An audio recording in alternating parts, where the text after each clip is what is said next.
Hello everybody. So it's been a long time that I've done a video, but I've decided to start the modification with my Jeep, primarily under the hood, because I think there are a couple of components that I need before I do anything else. So first off is the Genesis dual battery kit. I did shop around a lot, and I think this has the best reviews. It's very compact, very clean. Installation is straightforward. I hope so. And also got the two deep cycle batteries. So I'll replace my battery and install the two batteries. So one is the cranking battery, and the second one is to support all the accessories that I'll be putting on down the road.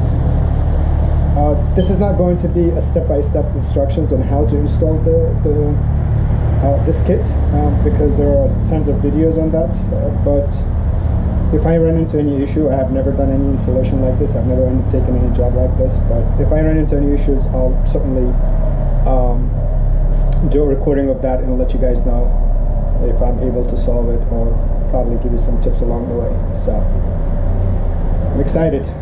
Okay, so let's start with kind of the overview as to what is it that we're doing here. So the tray, the plastic tray, the factory tray runs the entire compartment, the engine bay, from this end to this end. So it holds the battery, the fuse box, and the air box. So we're going to have to remove everything, take out the plastic tray, and then we will put the dual battery kit from Genesis. So the first thing I need to do is remove the battery. It needs a 10mm socket.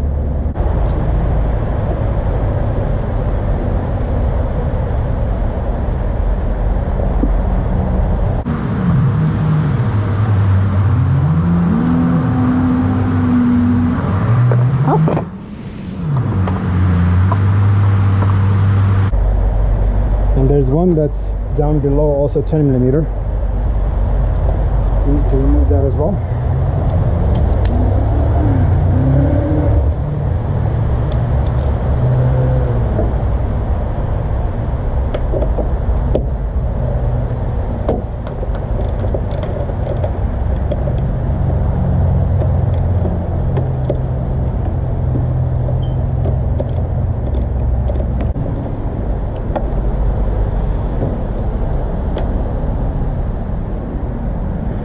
A little tight in there, so there it is. A little bigger, longer. So the battery is now good to remove. This is the evap solenoid. This will actually get relocated from this location to over here. Just the places are a little too tight, so with this setup, so will get relocated, but I'm going to get it out of the way. So I can take the battery out.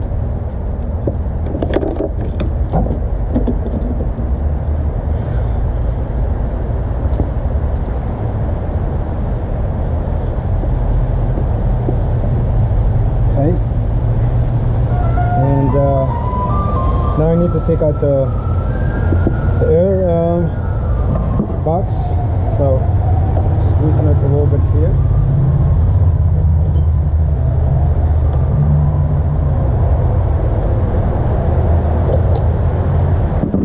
And to make things easier,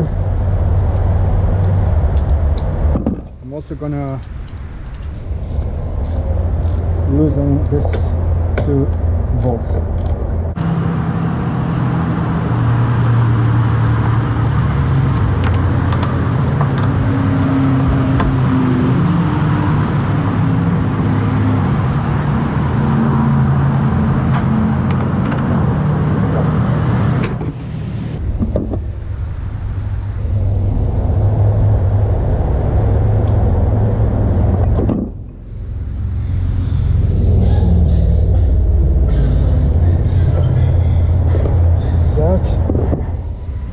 Use these clips, take out the air filter,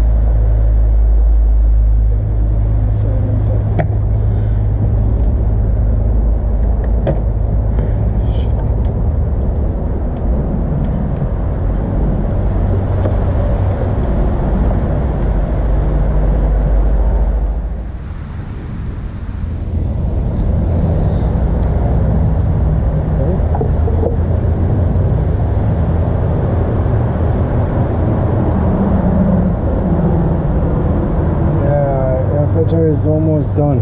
Yep, need to replace this as well.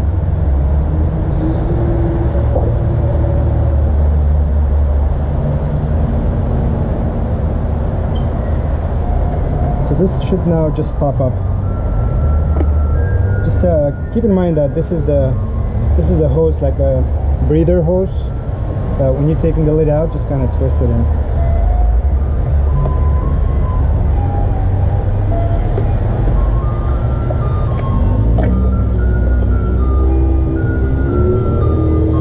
So there you go.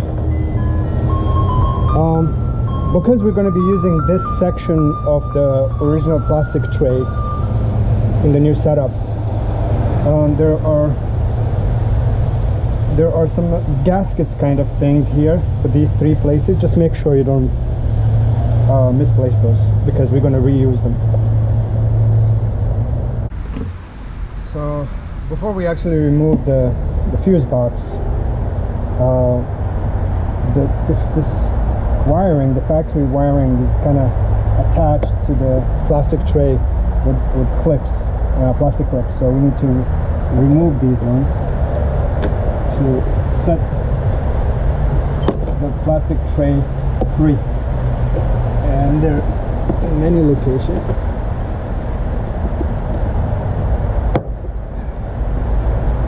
Just take your time and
tighter.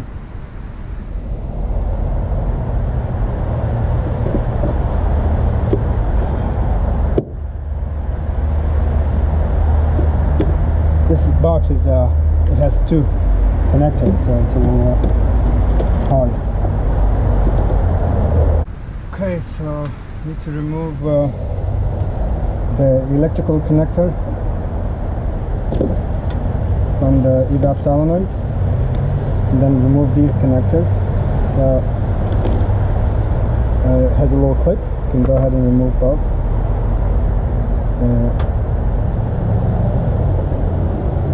This one.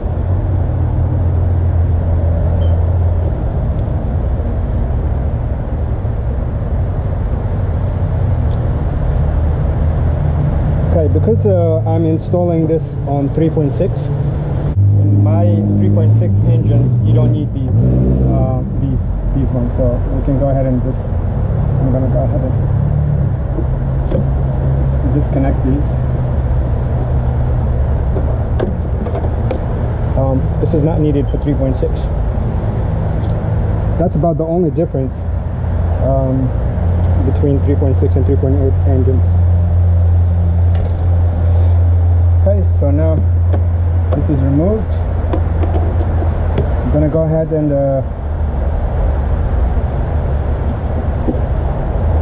remove the power from the fuse box, and then move the fuse box on this side. And then you have a few more. 1, 2, 3, 4, 5, 6 10mm screws that we need to, bolts that we need to remove, and we should be then able to take out the tray. Matter of fact, before removing the fuse box, I'm going to go ahead and remove these bolts to loosen the tray.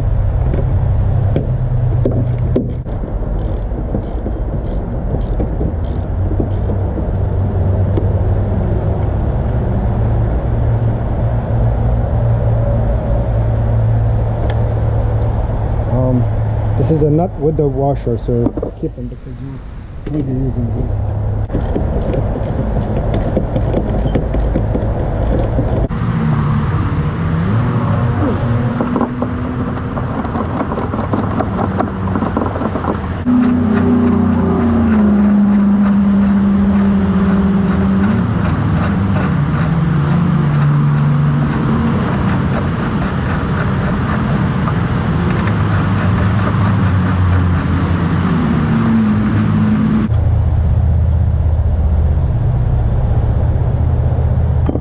Make sure you kind of know what bolt or nut goes where.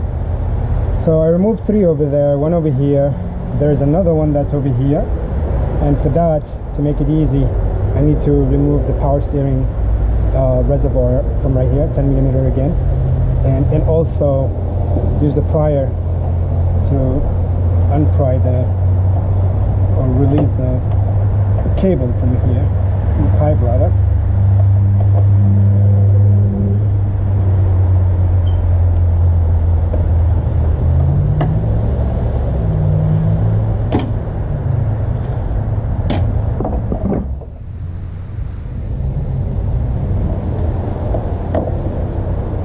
Okay.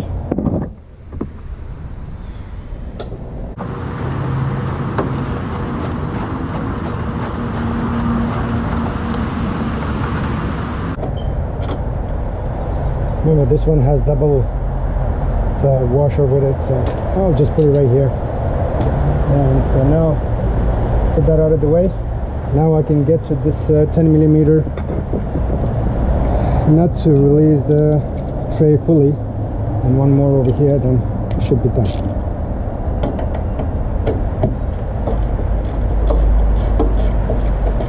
It looks intimidating, but it's not bad at all.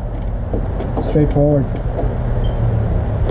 You know, my video is not as clear as step by step and showing you everything, but there's a very good video from Genesis Off-Road itself that you can follow, but so far I haven't seen anything that's the only thing I may have issue with is just because that's something on my part, is that I don't have the tool, is I need to wind up cutting those bolts, but I'm gonna just use the regular hacksaw. What the hell, should be able to do it. So this is the one from right there. So now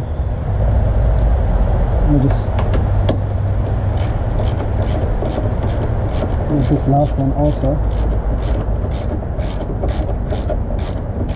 I did release all the wiring from the tray. They were secured to the tray, so I'll try them out.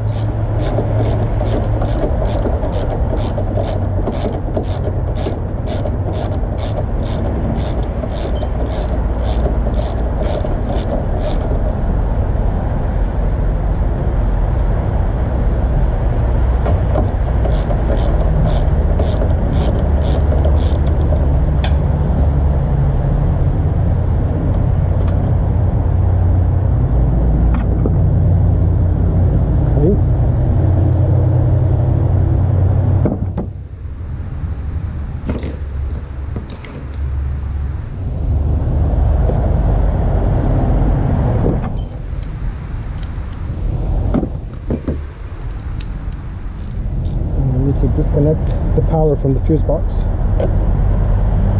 And I think it needs 13mm. Yeah, it's 13mm.